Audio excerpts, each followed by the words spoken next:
Part 6. Here are 10 ways you can improve your interview skills so you come across as a seasoned professional interviewer every time. Part 3 of 3.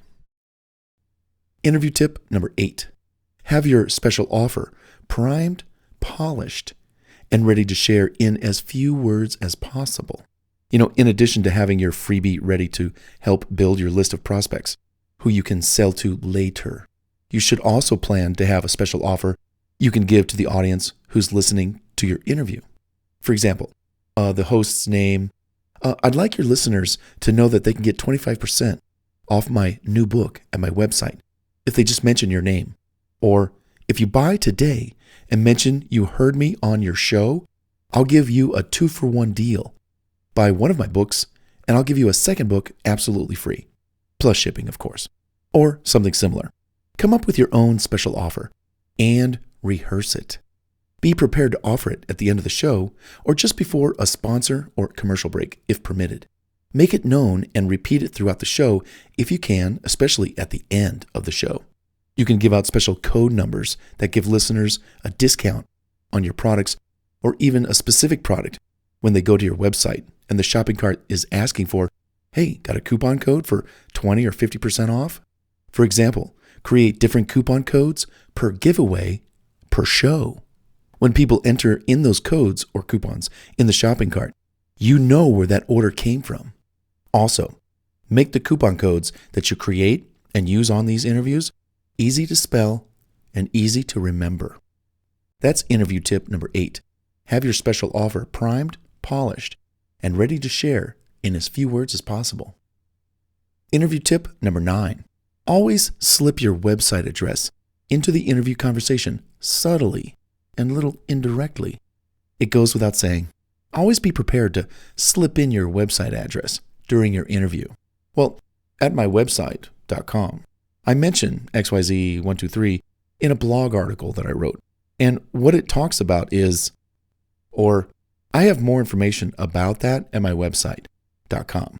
Or you can listen to, read more, or watch videos on this topic at my website because I know we don't have all the time in the world to talk about this further. Just go to mywebsite.com.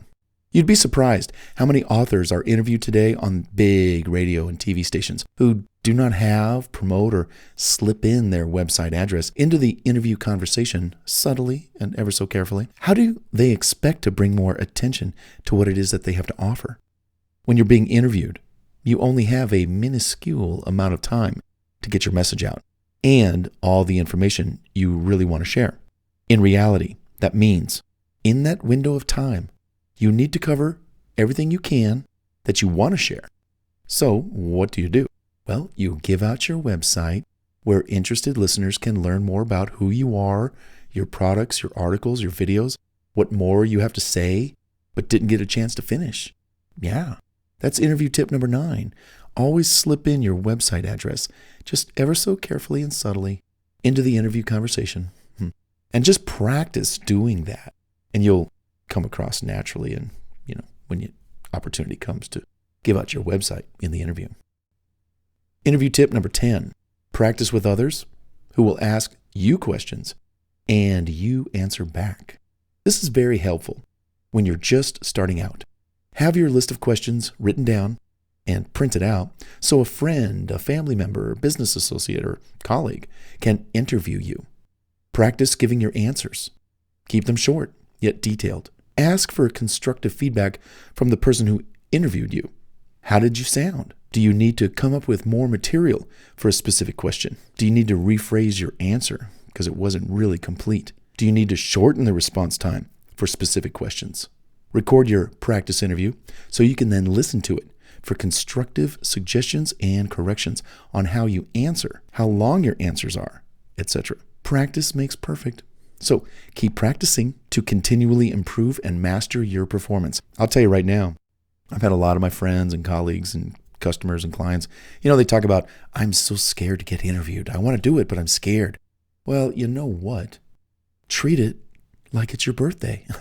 People want to know about you. They want to know your opinion. Have fun with it. Throw it away. And practice makes perfect. When you have those questions pre-written and you know the answers by heart, because you wrote them out. And then you read them and read them and read them. And you maybe recorded your own interviews and you recorded your answers. And you just go over it and over it and over it and over it.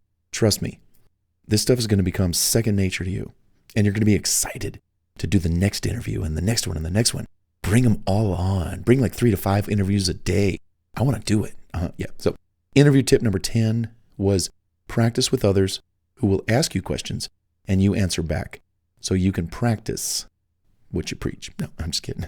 So you can practice your interview skills and get better and better. Now, bonus notes, ideas, and material. It's been mentioned before, but remember to send a thank you note to the person who interviewed you. Perhaps they chose to interview you among many others. Show them your appreciation for helping to bring attention to your business or your topic of expertise. And if you made money from being interviewed, sales from the radio or TV or podcast show, don't, and I'm going to repeat that, do not necessarily tell them you made any sales, but do thank them for having you on their show. At a minimum, you owe your appreciation for that. What you don't really sometimes want to do is, and this is just under a number of kind of responses, you don't want to brag about the numbers. You don't want them to feel jealous because you made $1 million on their show and they only got paid, maybe they didn't get paid at all. You don't know. Don't really bring up money when it comes to thanking people in your thank you note. In fact, here is the thank you note that you can write. And you could either do this via email sometimes or, if you have their phone number, you can text them, But also a thank you card is very cool. Nobody does this, anymore. They don't mail anything. But dear host name, I just wanted to write you and say thank you for having me on your show. I had a great time. I hope your audience also loved it and that you too were happy with our interview session. Please think of me the next time you need another guest to help cover this subject that we covered in the interview. Or if you think of another topic you feel I would also be a good interview candidate for, I'm all yours. Just let me know. Oh, and by the way, I'm also posting a link inside my press room at my website to your website or your YouTube channel about the interview. I also hope that it leads to a few more eyes and ears and traffic for you and your show too. Again, thanks so much. All the best. Your name, telephone number, website, email address. And I mentioned it earlier in this book, How to Prepare, Pitch, and Become a TV Guest, that thank you should be noted in the form of a card by U.S. mail. Nobody sends cards anymore, Makes you stand out. You might also leave a message on their voicemail saying the same thing. All this just does wonders, because no one else really does it. Nobody takes the time. Nobody's grateful. Nobody's appreciative. Nobody mails anything anymore, especially to say thank you. One way you'll stand out is by taking the time to say thank you, yes. That always makes the host feel great, and it might even get you back on the show again. A good thing. Yes, the last time you were on the show, we talked about what's new and exciting in the field of your topic. And your response, a lot. Let me tell you what's hot. And then you strike that conversation up, and they're like, I remember this guest, this Bart Smith guy. He sent me a thank you card and cookies, his world famous bartscookies.com. I will just never forget him. He was just such a great guest. I will always think of him if I'm in a bind and I don't even have any ideas for a show. I'll just have Bart on and we'll just create a show. Ask the host, co-host, or even the producer if you can get a quick testimonial from them on the phone or via email, or just, rattle something off and then you memorize it, okay? About you being a guest on their show. Did they enjoy you being on their show? Did their audience love you? Did the producer enjoy working with you? Were you a great guest?